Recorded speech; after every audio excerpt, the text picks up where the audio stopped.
Hepinize merhaba arkadaşlar. Bugün sizlerle birlikte bütün evi göstereceğim size. Ve yakında odamı da değiştirebilirim. Yani odamda tek yatağım var. Başka bir şey yok. Ben şöyle evet. Aynadan zaten kendime bakıyorum, baksana. Ayna. Neyse. Bugün sizlerle birlikte her yere geleceğiz. Şimdi burası burası ablamların odası. Belki ablam eğer 100 bin like gelirse ablamları kastırma yapabilirim. Bu arada ilk defa böyle bir tane videola karşınızdayım.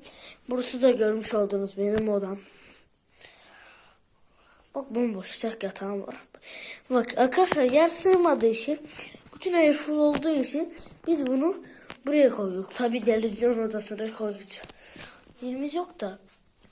Arkadaşlar şuna bir şey, ben içmedim oruçluyum çünkü. Şöyle bir şey var. Televizyon odası. Televizyon diyordum ama dedim ki aklıma bugün. Burası da tuvaletim ama tuvaletleri falan size göstereceğim sana. Ama şurası da mutfak ama orada misafir olduğu için gösteremiyorum.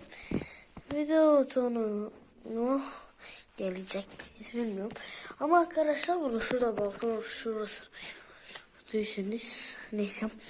Annem sarma yapıyordu. Sonra misafirler geldi bir anda. İşte o yüzden orayı gösteremiyorum. Ve dediğim gibi eğer 100 bin like gelirse ablamlar kıstırma çekerim.